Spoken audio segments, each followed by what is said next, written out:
پرورش اگر صحیح ہوگی تو وہ آگے چل کر وہ اس کے اندر دین بھی ہوگا، اس کو چھوٹے بڑے کی تمیز بھی ہوگی، اور وہ والدین کا فرما بردار بھی ہوگا، اور وہ ملک اور قوم کے لیے کردار بھی ادا کر سکتا ہے۔ اس لیے یہ سلسلہ جو یہ میں مولانا سلمان صاحب یہ میرے شاگرد ہیں،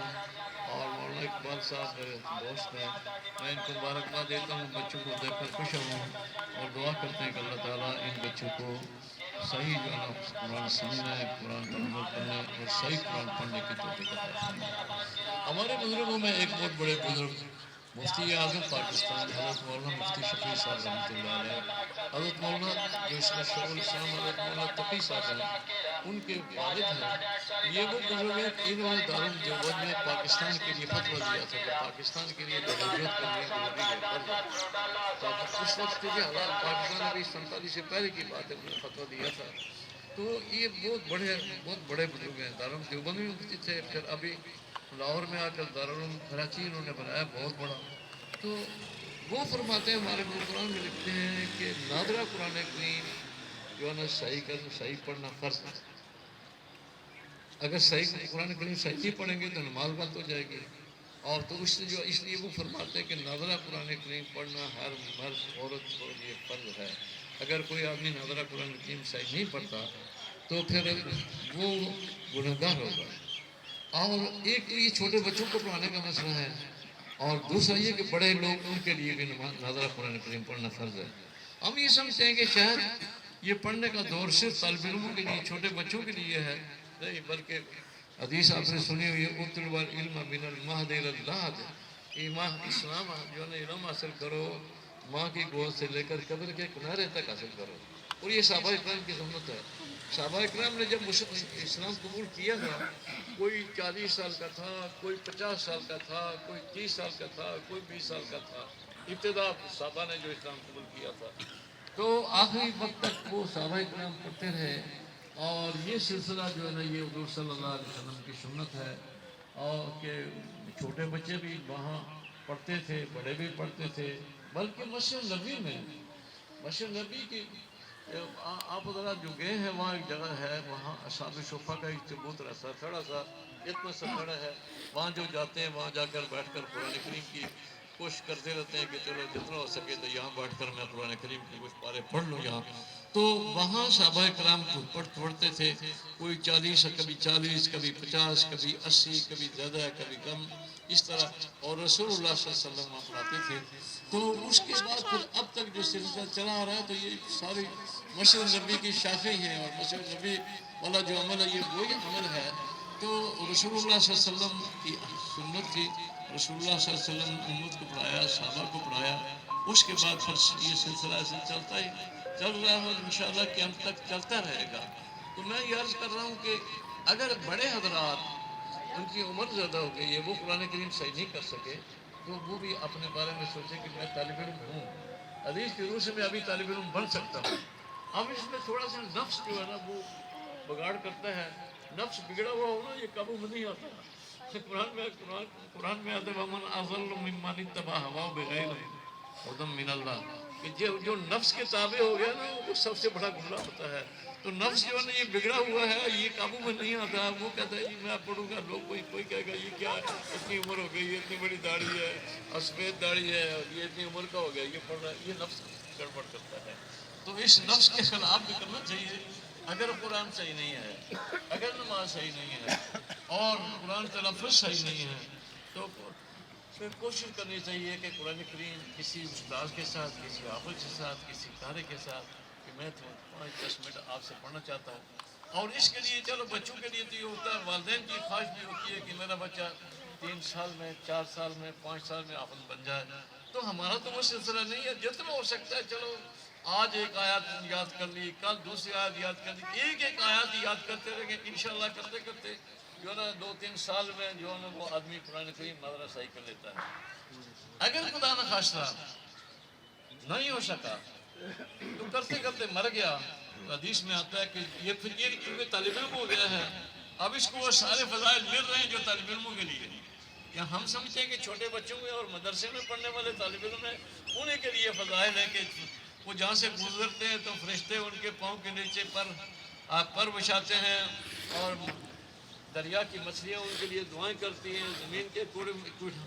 یہ کیڑے مکوڑے ان کے لیے دعائیں کرتے ہیں۔ ہم سب سے وہی طالب علم نہیں، یہ جو بھی طالب علم جو بھی اسلام سیکھنے کے لیے وہ تھوڑا سیکھے زیادہ سیکھے لیکن طالب علموں میں شامل ہو جاتا ہے، کمزور صحیح لیکن وہ شامل ہو جاتا ہے۔ جیسے نمازیوں میں کوئی نیک ہوتا ہے، کوئی عالم ہوتا ہے، کوئی جاہل ہوتا ہے، کوئی کمزور ہوتا ہے، لیکن وہ نمازی سارے شمار ہوتے ہیں۔ اسی طرح اس تعلیم کے سیکھنے کے سلسلے میں جو بھی آئے گا، بڑا ہو چھوٹا ہو، وہ طالب علم بن جائے گا۔ تو یہ تو حضور نے فرمایا کہ ماں کی گود سے لے کر قبر کے کنارے تک طالب علم ہے۔ تو اگر بڑا آدمی، بڑی عمر والا آدمی، 50 سال کا آدمی، 60 سال کا آدمی شروع کر دے، تو شروع کرتے کرتے اس کو موت آ جائے، تو حدیث میں آتا ہے کہ جو پڑھتے پڑھتے مر جائے تو قیامت کے دن علماء میں اس کا شمار ہوگا، قیامت کے دن حفاظ القرآن میں شمار ہوگا۔ اس نے ایک آیت یاد کی تھی، آپ وہ زیادہ نہیں یاد کر سکا، کرتے کرتے وہ 4 پارے اسے یاد کیے، 10 کیے، 20 کیے، اسی طرح مر گیا۔ وہ قیامت کے دن حافظ میں اٹھے گا۔ وہ اگر پڑھتے پڑھتے وہ کرتے کرتے وہ ہوگا تو وہ قیامت کے دن پڑھے ہوئے لوگ جو نا اسلام سیکھنے والے لوگ ہیں ان میں شامل ہوگا۔ اس لیے میں چھوٹے بچوں کے ساتھ ساتھ آپ حضرات سے بھی یہ کہوں گا کہ آپ اپنے بارے میں سوچیں کہ ہم میں سے کس کا، میں سب کو نہیں کہتا کہ سب کا قرآن صحیح نہیں ہے، اچھے قرآن پڑھنے والے بھی ہوتے ہیں، لیکن اگر جس کا قرآن صحیح نہیں ہے، ہم میں سے کئی ایسے ہوں گے، تو وہ اپنے بارے میں بھی فیصلہ کر لے کہ میں آج ان بچوں کے ابتدائی تقریب میں شریک ہوں تو میں بھی اسی طرح ہی اطلب من المہد الی اللحد کہ میں بھی ماں کے گود سے لے کر قبر کے کنارے تک طالب علم بن سکتا ہوں، اور مجھے بننا چاہیے۔ اگر مجھے کچھ آتا نہیں ہے تو مجھے بننا چاہیے۔ بہرحال میں مولانا اقبال عباسی صاحب اور ان کے بیٹے کو، آپ سب کو مبارکباد دیتا ہوں کہ یہ سلسلہ شروع ہے، اس کا آپ اس کو اور بڑھائیں۔ اللہ تعالیٰ ابتدا ہے انشاءاللہ عزیز۔ آج یہ بچے بالکل چھوٹے چھوٹے نظر آ رہے ہیں، ان کی ایک خصوصیت مجھے نظر آ رہی ہے، چھوٹا بچہ بالکل چھوٹا ہے، اس کی پگڑی باندھی ہے، مجھے اچھی لگ رہی ہے۔ یہ پگڑیوں والے بچے انشاءاللہ آج یہ پگڑیوں والے ہیں، ایک وقت آئے گا ہم شاید نہ ہوں، لیکن ان میں سے کوئی مفتی بھی بن جائے گا، کوئی قاری بھی بنے گا، کوئی مدرس بھی بنے گا، کوئی امام بھی بنے گا۔ ان کے والدین سے میں کہتا ہوں اپنے بچوں کے لیے دعا کرتے رہو۔ میرے استاد تھے شیخ الحدیث مولانا سرفراز صفدر صاحب، جن کو دارالعلوم دیوبند میں امام اہل سنت کا لقب دیا تھا۔ میں اپنے 2 بیٹوں کو ان کے پاس لے گیا تھا، میں نے چونکہ دورہ حدیث وہاں کیا تھا، تو میں ان کے پاس لے گیا۔ میں نے کہا حضرت یہ ان کو کوئی سمجھائیں، تو حضرت نے، میں نے کہا حضرت دم کریں، حضرت نے دم بھی کیا، تو ساتھ ہی یہ فرمایا کہ بچوں کو کہنا ضرور چاہیے،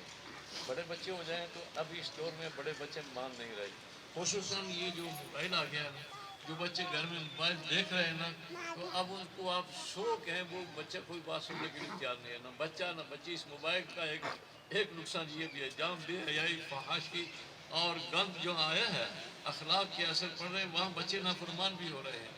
تو حضرت نے فرمایا کہ بچوں کو کہتے رہنا چاہیے، کہنے سے جو ہے نا وہ یہ نہیں چھوڑنا چاہیے کہ اگر کہنا بچے کو کہے گا بھی نہیں آدمی، وہ گناہگار ہوگا۔ بچہ نماز نہیں پڑھ رہا، بچی نماز نہیں پڑھ رہی، ان کو کہتے رہنا چاہیے، اور کہنے میں بالکل کبھی بھی جو ہے نا وہ اس میں سے جو ہے نا ان کا خاموشی نہیں اختیار کرنی چاہیے۔ اور اسی طرح مثلا مستورات ہیں، مستورات کو پردے کا ضرور کہنا چاہیے۔ آج کل چیز ایسی آ گئی ہے، بے پردگی آ گئی ہے، اور بچوں کی نافرمانی آ گئی ہے۔ بچوں کو اور بچیوں کو، مردوں کا اور اسی طرح عورتوں کو کہتے رہنا چاہیے، نماز پڑھو، قرآن پڑھو، اور ان کو اچھے اخلاق بتاتے رہنا چاہیے۔ آج ان کے ذہن میں، ان بچوں کے ذہن میں اگر اچھی بات آ جائے گی، وہ بالکل دل کے تختی پر لکھی جائے گی، بعد میں اس کا اظہار پھر بھی بچے کریں گے، کیونکہ جو بچے جو بچپن میں جو بات آتی ہے وہ یاد ہو جاتی ہے۔ ایک بزرگ کا واقعہ میں دیکھ رہا تھا کہ وہ چھوٹا بچہ تھا، تو اس کو والدہ نے استادوں کے پاس بھیجا، تو اس بچے نے قاعدہ پڑھا، پہلے قاعدہ پڑھنے کے بعد، اور اس کے بعد استاد کے پاس، چھوٹا بچہ تھا، استاد کے پاس لے گئے، تو استاد جب اس سے آگے قرآن کریم شروع کیا تو 15 پارے اس کو یاد تھے۔